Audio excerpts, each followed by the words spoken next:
श्रीमद् भागवत गीता अध्याय 3 कर्मयोग। अर्जुन पूछते हैं, हे जनार्दन, यदि आपको कर्म की अपेक्षा ज्ञान श्रेष्ठ लगता है तो फिर हे केशव, मुझे इस भयंकर कर्म में क्यों लगा रहे हैं? मिले हुए वचनों को कहकर मेरी बुद्धि को मानो मोहित कर रहे हैं। इसलिए एक बात बताओ प्रभु, जिससे मेरी उलझन दूर हो सके, जिससे मैं कल्याण को प्राप्त हो जाऊं। श्री भगवान बोले, हे निष्पाप, इस दुनिया में दो प्रकार की निष्ठा यानी दो प्रकार का विश्वास है। एक है सांख्य योग, जिसका रिश्ता ज्ञान से है, और दूसरा है कर्म योग, जिसका लेना देना सिर्फ कर्म से है। अपनी इंद्रियों को वश में कर परमात्मा में ध्यान लगाना ज्ञान योग से होता है, और इसको कहते हैं संन्यास या सांख्य योग। और दूसरा होता है कर्म योग, मतलब निष्काम कर्म करके फल में आसक्ति ना रखना। मनुष्य ना तो कर्म को आरंभ किए बिना निष्कर्ष होता है, तो यानी योग निष्ठा को प्राप्त होता है, और ना कर्मों के केवल त्याग मात्र से सिद्ध यानी सांख्य निष्ठा को ही प्राप्त होता है। अर्थात कर्म को छोड़ देने से या उसे त्याग देने से ना तो कोई सन्यासी बन सकता है और ना ही कोई कर्मयोगी बन सकता है। निसंदेह कोई भी मनुष्य किसी भी काल में क्षण मात्र भी बिना कर्म किए नहीं रहता, क्योंकि सारा मनुष्य समुदाय कर्म करने के लिए ही पैदा हुआ है। बिना कर्म किए कोई रह नहीं सकता है। जो मंदबुद्धि मनुष्य सिर्फ दिखावे के लिए ही कहता है कि उसने शस्त्र इंद्रियों को वश में कर लिया है, परंतु वह मन ही मन उन इंद्रियों के विषयों का चिंतन करता रहता है, वह मनुष्य मिथ्याचारी अर्थात दंभी भी कहा जाता है। किंतु हे अर्जुन, जो पुरुष मन से इंद्रियों को वश में करके अनासक्त हुआ समस्त इंद्रियों द्वारा कर्मयोग का आचरण करता है, वही श्रेष्ठ है, अर्थात वही कर्मयोगी है। तू शस्त्र विहित कर्तव्य कर्म कर, क्योंकि कर्म ना करने की अपेक्षा कर्म करना श्रेष्ठ है, तथा कर्म न करने से तेरा शरीर निर्वाह भी नहीं सिद्ध होगा। अर्थात तू सिर्फ अपने कर्तव्यों का पालन कर, क्योंकि कर्म नहीं करने से तेरा जन्म लेना भी बेकार हो जाएगा। हे अर्जुन, तू यज्ञ समझकर अपना कर्म कर।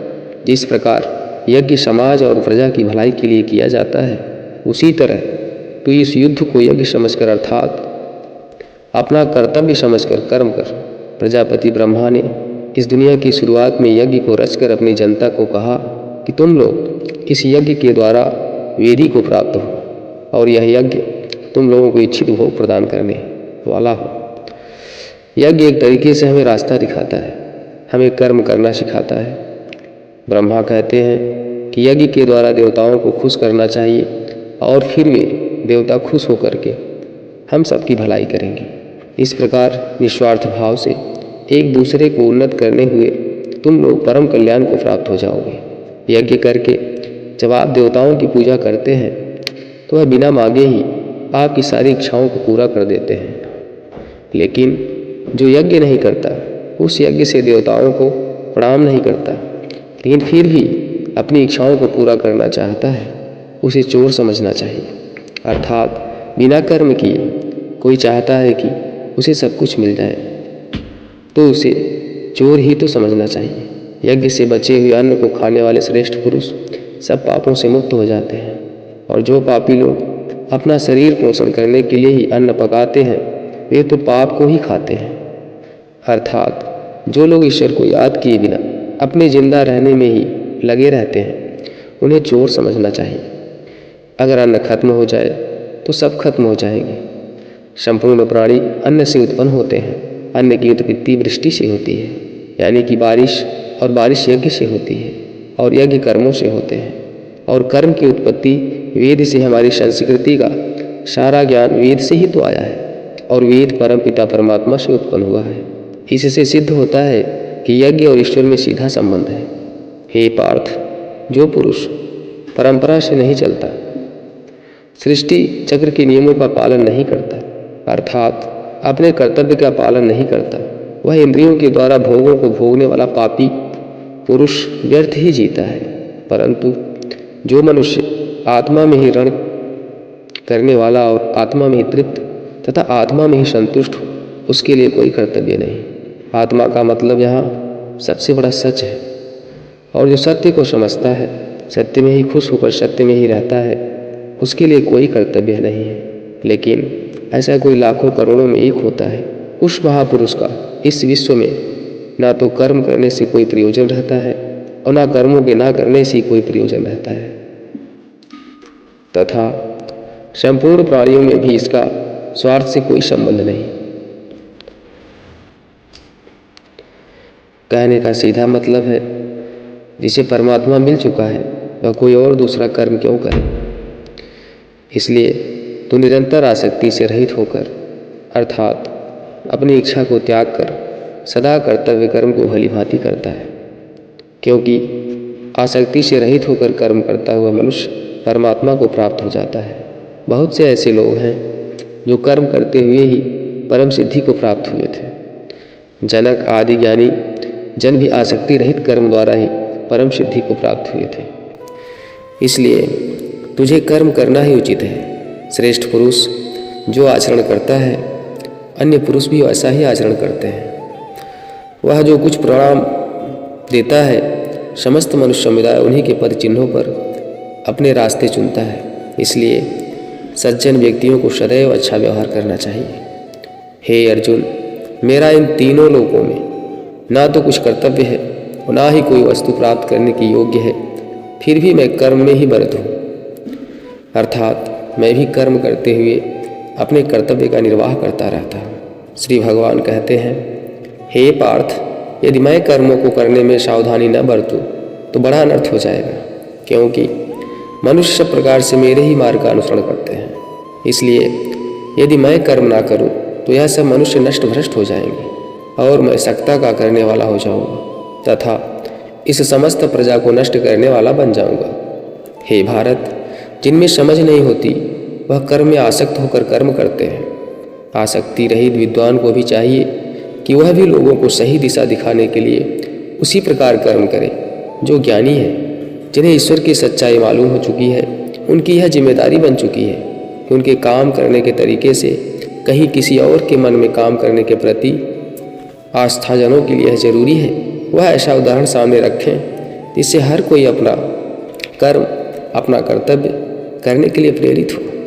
वास्तव में संपूर्ण कर्म सब प्रकार से प्रकृति के गुणों द्वारा किए जाते हैं, तो भी जिसका अंतक अहंकार से मोहित हो रहा है, ऐसा अज्ञानी मैं करता हूँ, ऐसा मानता है। तामसिक गुण वाले व्यक्ति आलस्य या नींद इसी प्रकार के कर्म करते हैं। राजसिक गुण वाले व्यक्ति बात बात पर शौर्य दिखाने का काम करते हैं, लेकिन ज्ञानी मनुष्य जानते हैं उसके गुण ही उससे कर्म करवा रहे हैं, और जो ज्ञानी नहीं होते वह समझते हैं कि सब कुछ वही कर रहे हैं। कर्म में लगे हुए ज्ञानियों को यह जानना चाहिए, गुण ही उनसे कर्म करवाते हैं, वह खुद कुछ भी नहीं करते। और जो ज्ञानी इस बात को समझ ले तो यह उनकी जिम्मेदारी होती है कि वह अज्ञानी को समझाएं कि कर्म ही उनका धर्म है। श्री कृष्ण अर्जुन से कहते हैं, तुम मुझ अंतर्यामी परमात्मा में अपने सारे कर्मों को अर्पण कर, आशा और ममता को छोड़कर युद्ध कर। जो कोई मनुष्य दोष दृष्टि से रहित है और श्रद्धायुक्त होकर मेरे इस मत का सदा अनुसरण कर, वे भी संपूर्ण कर्मों से छूट जाते हैं। परंतु जो मनुष्य मुझ में दोषारोपण करते हुए मेरे इस मत के अनुसार नहीं चलते हैं, उन मूर्खों को तो संपूर्ण ज्ञान में मोहित और नष्ट हुआ ही समझ।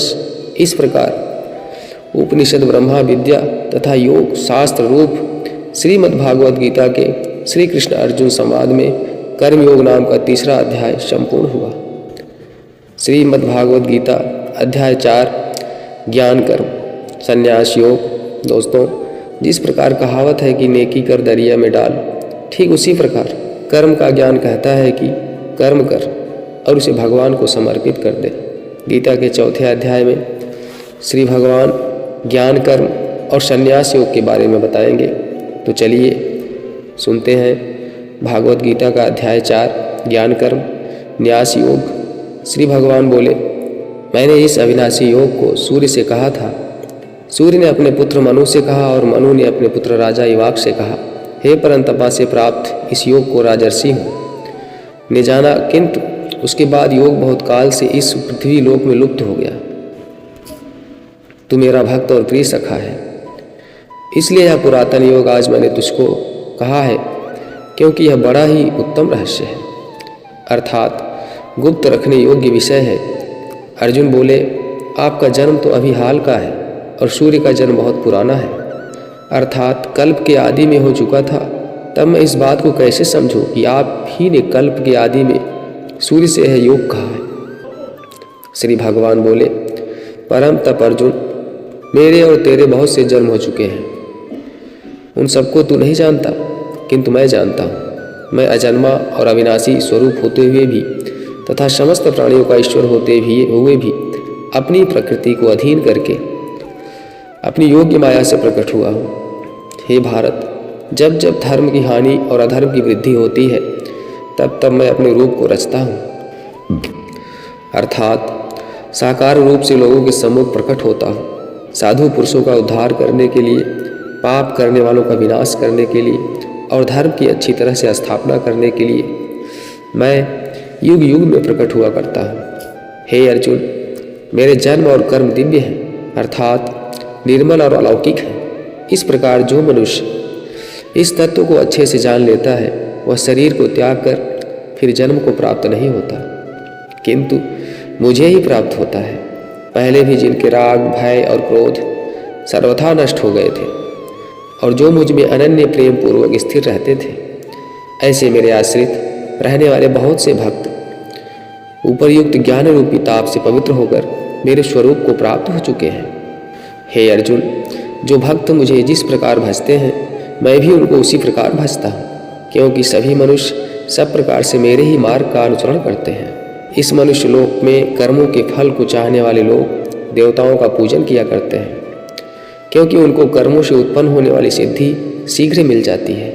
ब्राह्मण, क्षत्रिय, वैश्य और शूद्र, इन चार वर्णों का समूह गुण और कर्मों के अनुसार मेरे द्वारा रचा गया है। इस प्रकार सृष्टि रचना आदि कर्म का कर्ता होने पर भी मुझ अविनाशी परमेश्वर को तू वास्तव में अकता ही जान। कर्मों के फल में मेरा ही स्वरूप है, इसलिए मुझे कर्म लिप्त नहीं करते। यहाँ श्री भगवान के कहने का भाव है कि कर्म करो, लेकिन फल की इच्छा से नहीं, बस अपना कर्म करते जाओ और आगे बढ़ते जाओ। पूर्व काल में पूर्वजों ने भी इस प्रकार मेरे बताए अनुसार ही कर्म किए हैं और मोक्ष को प्राप्त हुए हैं। इसलिए अगर तू भी मोक्ष को पाना चाहता है तो पूर्वजों द्वारा सदा से किए जाने वाले कर्म को ही कर। और अकर्म क्या है, इस प्रकार इसका निर्णय करने में बुद्धिमान पुरुष भी मोहित हो जाते हैं। इसलिए वह कर्म तत्व में तुझे भली भांति समझा कर कहूँगा, जिसे जानकर तू अशुभ से अर्थात कर्म बंधन से मुक्त हो जाएगा। यहाँ श्री भगवान बताएंगे कि सही में कर्म क्या है। कर्म का स्वरूप भी जानना चाहिए और अकर्म का स्वरूप भी जानना चाहिए तथा विकर्म का स्वरूप भी जानना चाहिए। जो मनुष्य कर्म में अकर्म देखता है और जो अकर्म में कर्म देखता है, वह मनुष्य में बुद्धिमान है और वह योगी समस्त कर्मों को करने वाला है। यहाँ श्री भगवान का भाव है कि जो मनुष्य कर्म तो करता है, लेकिन उस कर्म में अकर्म को देखता है, अर्थात यह नहीं सोचता कि मैं ही करता हूँ, वह फल की इच्छा नहीं रखता। सही मायने में वैसा बुद्धिमान पुरुष योगी के समान है। हे अर्जुन, जिसके संपूर्ण कर्म बिना कामना और संकल्प के होते हैं तथा जिसके समस्त कर्म ज्ञान रूपी अग्नि के द्वारा भस्म हो गए हैं, अर्थात जो कर्मों के बंधन से मुक्त हो चुके हैं, जिन्हें परमात्मा की प्राप्ति हो गई है, उस महापुरुष को ज्ञानी जन भी पांडित्य कहते हैं। जो पुरुष समस्त कर्मों में और उनके फल में आसक्ति का सर्वथा त्याग करके संसार के आश्रय से रहित हो गया है और परमात्मा में नित्य तृप्त है, उसके लिए भगवान की भक्ति के अलावा और कोई कर्म नहीं रह जाता है। अर्थात वह कर्म करते हुए भी वास्तव में कुछ भी नहीं करता। जिस जिन्हें अपने मन को, इंद्रियों को जीत लिया है और जिसने समस्त भोगों की सामग्री का परित्याग कर दिया है, ऐसा आशा रहित पुरुष केवल शरीर संबंधी कर्म करता हुआ भी पापों को नहीं प्राप्त होता। जिसको बिना मांगे जो मिले उसी में संतुष्ट रहता है, जो ना किसी से ईर्ष्या करता है और न द्वेष, जो सुख दुख को एक समान भाव से देखता है, ऐसा मन मनुष्य कर्मयोगी कहलाता है। जिसकी आसक्ति सर्वथा नष्ट हो गई है, जो अपने देह पर अभिमान नहीं करता और जो ममता से रहित हो गया है, जिसका चित्त निरंतर परमात्मा के ज्ञान में स्थिर होता है, वैसा कर्मयोगी अपना कर्म यज्ञ की तरह करता है और मोक्ष को प्राप्त होता है। जो अपना सब कुछ परमात्मा को अर्पित कर, जिसके लिए परमात्मा ही सब कुछ हो जाए, अपने हर कर्म में परमात्मा को देखता है और हर कर्म परमात्मा के लिए करता है, वैसा कर्मयोगी मोक्ष का अधिकारी होता है। कुछ योगी देवताओं को सब कुछ मानकर यज्ञ को उनके समर्पित करते हैं, और जो पहुँचे हुए कर्मयोगी होते हैं वह ब्रह्मा को सब कुछ मानकर यज्ञ को सौंपते हैं। चाहे आप राम, कृष्ण, शिव या दुर्गा या अपने को सब कुछ सौंप कर यज्ञ करें, या ब्रह्मा को सबसे बड़ा सच मानकर कर्म करें, इससे कोई फर्क नहीं पड़ता है।